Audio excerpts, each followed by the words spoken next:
Mesdames, Messieurs, merci d'être avec nous. Bienvenue dans ce numéro de votre émission Focus. Peu nombreuses jusqu'aux bouleversements internationaux de 89 à 91, les opérations de maintien de la paix de l'ONU se sont multipliées aujourd'hui un peu partout dans le monde. On en compte sur le continent africain. Elles sont devenues non seulement plus ambitieuses, mais aussi très coûteuses. Déployées avec ou sans l'accord des parties sous chapitres 6 et 7 de la charte de l'ONU. Elles ont pu être soit de véritables réussites ou encore conduire à l'échec en Afrique.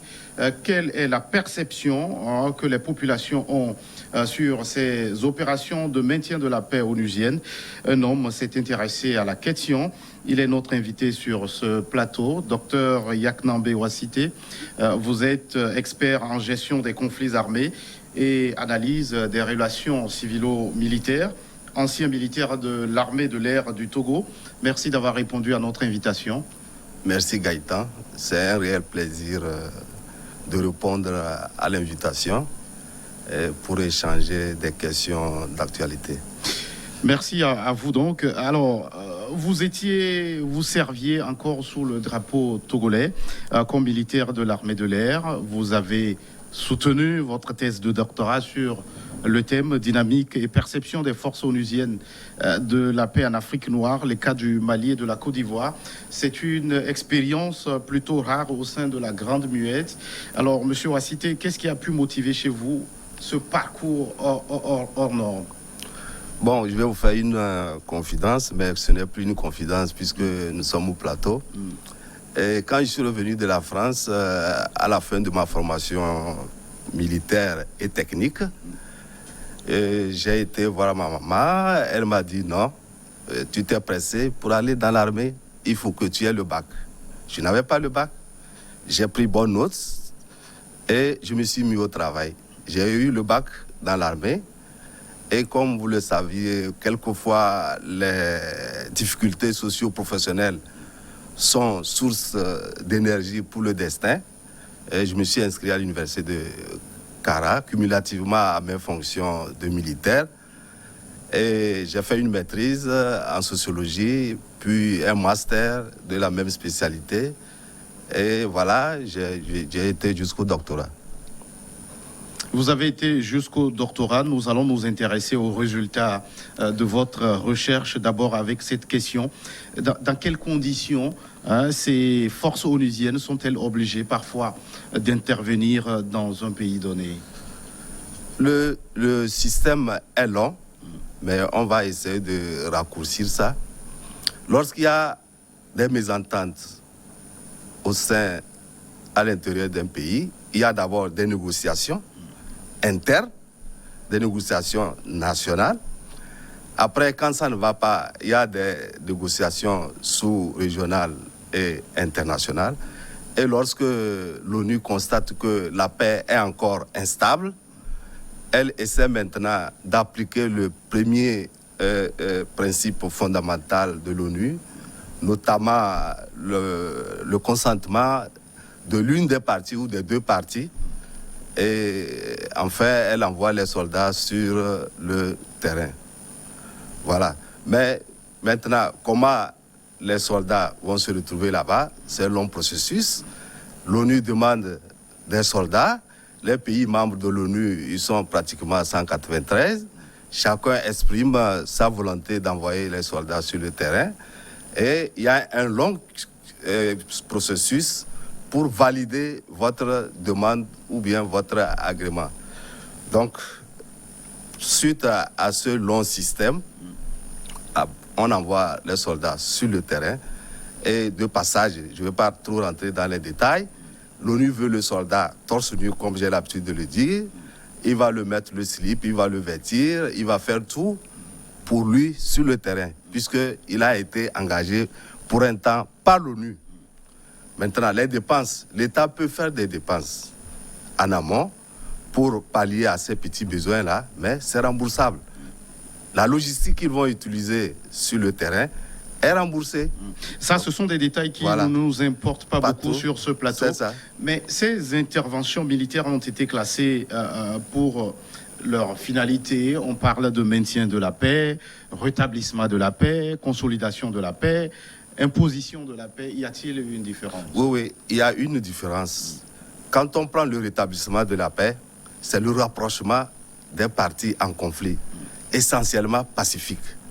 C'est comme le cas de la Côte d'Ivoire au sein de l'ONUCI, où l'ONU a décrété sa résolution 1528 en 2004 pour mettre une mission en place pour pouvoir surveiller la zone de confiance que l'ONU avait mise pour essayer de pallier aux problèmes des rebelles. Bon, ça, c'est le rétablissement de la paix. Il y a la consolidation de la paix. La consolidation de la paix, ça va au désarmement, au rétablissement de l'ordre dans le pays, à la surveillance des élections, aux réformes pour aider le gouvernement en place. Et le maintien de la paix, l'imposition de la paix, il y a l'imposition de la paix. L'imposition de la paix, c'est le contraire du maintien de la paix. On n'a pas besoin du consentement de l'une des parties. Et l'ONU envoie les soldats avec un chapitre bien déterminé pour instaurer la paix qui est fragile. On a pu remarquer, pour le cas du Mali, un pays qui vous a intéressé dans vos recherches, les manifestations réclamant le départ des troupes étrangères. Qu'est-ce que vos recherches vous ont-elles permis de trouver comme cause de ce sentiment de rejet de plus en plus grandissant chez les populations? Effectivement, sur le terrain, vous voyez que le nombre même des casques bleus au Mali est restreint. Si je prends un exemple de l'Afghanistan, où il y avait une mission de l'ONU qui était la FIAS, la force d'intervention, la force internationale de l'assistance à la sécurité en Afghanistan. Oui. Cette mission a atteint son apogée avec 130 000 hommes. 130 000 hommes. Alors que le Mali fait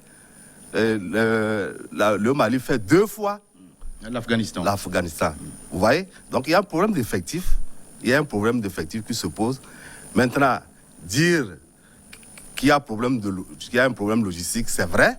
Mais je crois qu'au centre de toutes ces actions, c'est l'homme même qui est au centre. C'est l'homme même qui est au centre de toutes ces actions. Donc, je vous donne un exemple. Je crois que la mission de l'ONU, MINUSMA, est en train d'être sur un plateau qui glisse parce que une fois que les casques bleus sont en mission, qu'ils se retrouvent dans un village et qu'ils repartent, puisqu'ils font des patrouilles diurnes, quelquefois nocturnes, mais au cours des patrouilles diurnes, lorsque les casques bleus replient sur leur site, les djihadistes reviennent attaquer ou enlever le chef du village parce qu'il est en complicité avec l'ONU, parce qu'il a fourni des informations à l'ONU, ce qui fait que quand les casques bleus, quelquefois, se rendent dans les villages, la population ne veut pas. Elle ne se sent pas sécurisée. Voilà, d'une manière succincte, ce qui se passe et qui amène la population à dire que malgré ce nombre, puisque quand vous prenez les FAMA, vous prenez Barkhane, vous prenez la MINUSMA, ils sont autour de 48 000, 38 ou 40 000 personnes par rapport à l'Afghanistan, 130 000. Largement insuffisant. Largement insuffisant.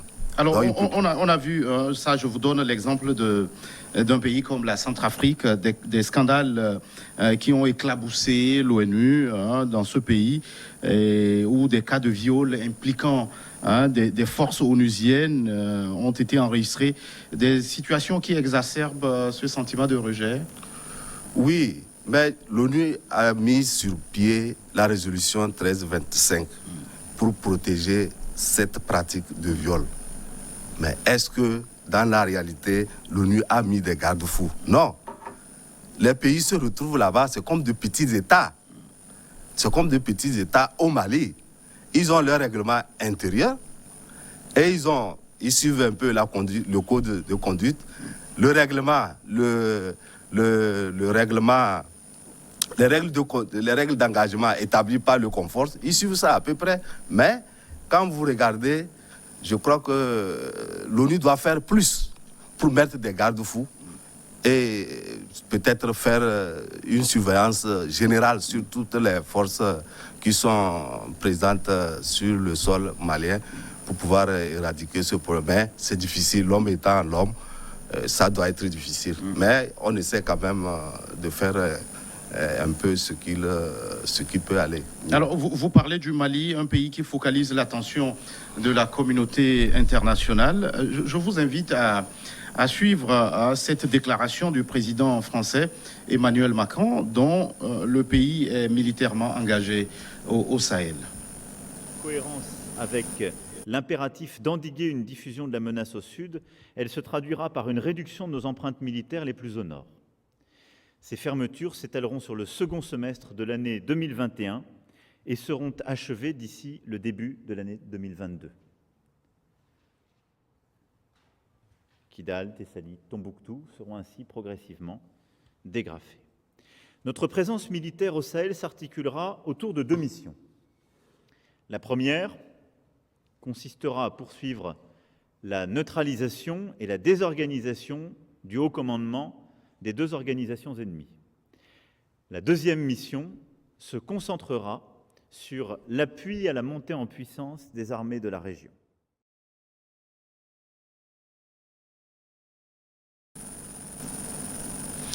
Monsieur Ouassité, au moment où les forces françaises s'apprêtent à quitter le Mali et alors que les talibans viennent de prendre le pouvoir en Afghanistan après le départ des troupes américaines, craignez-vous le même scénario au Sahel? Oui, non. Je crois que si rien n'est fait, on peut arriver vers ce fait-là. On va retracer rapidement le problème de l'Afghanistan. Les Américains, en principe, sont allés s'installer là-bas.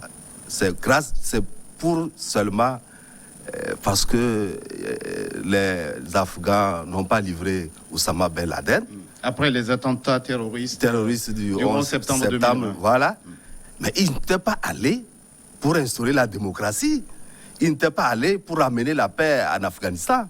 Ils sont allés pour empêcher que des foyers de terroristes quittent l'Afghanistan pour aller les gêner dans leur coin là.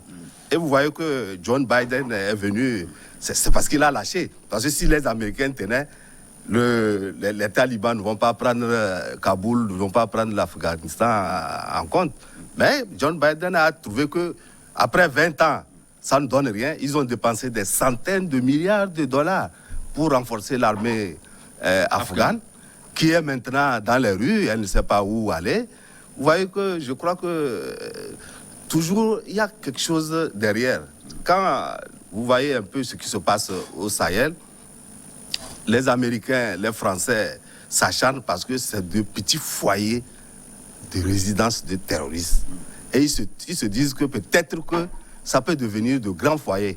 Voilà pourquoi ils ont encore l'œil là-dessus. Donc ça veut dire que la situation n'est pas la même. La situation n'est pas la même. Mais il revient maintenant aux politiques de penser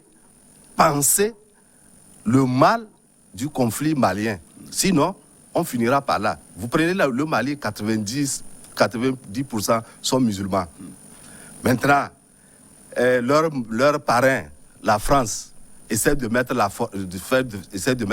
pression. Mais quand vous voyez les Maliens, ils ont tendance à divorcer avec les Français et aller vers la Russie ou la Chine. Alors, monsieur Ouassité, notre émission intervient 1 an après la chute d'Ibrahim Boubacar Keïta au Mali, un pays où les défis sécuritaires préoccupent les populations. Vous qui êtes expert en gestion des conflits armés, à quel prix nos pays peuvent-ils relever seuls ces défis sécuritaires?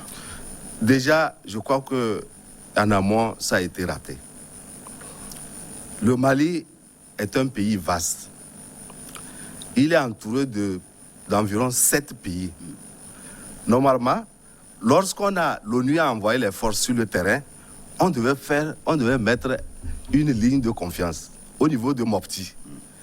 Et en mettant aussi les casques bleus, par exemple, en Algérie, en Mauritanie, au Niger, au Burkina, en Côte d'Ivoire.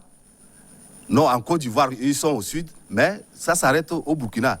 Il fallait que les forces onusiennes soient dans ces pays-là, au niveau des frontières, pour canaliser ces rebelles, ces djihadistes, les Mujao, Ansardine, Akbi, tout ça là, ils ont commencé à partir du nord. Or, le nord même seul, Kidal, le nord là, fait 822 000 km². Vous voyez à peu près la grandeur. Donc, on devrait mettre ce système-là et maintenant permettre aux politiques de négocier, de réfléchir, d'avoir des stratégies, que d'envoyer les militaires seulement. Alors que le militaire, lui, il applique la tactique. Il a des prérequis pour appliquer la tactique. Je crois qu'il revient aux politiciens, aux politiques, de réfléchir, de trouver des stratégies avec des personnes bien conséquentes pour endiguer ce phénomène. Merci pour votre analyse, Dr Yaknambé Ouassité. Je rappelle que vous êtes expert en gestion des conflits armés et analyse des relations civilo-militaires, ancien militaire de l'armée de l'air du Togo. Merci d'être passé sur ce plateau. C'est moi qui vous remercie. Merci à vous qui êtes restés à notre compagnie. À très vite pour un autre numéro de votre émission Focus.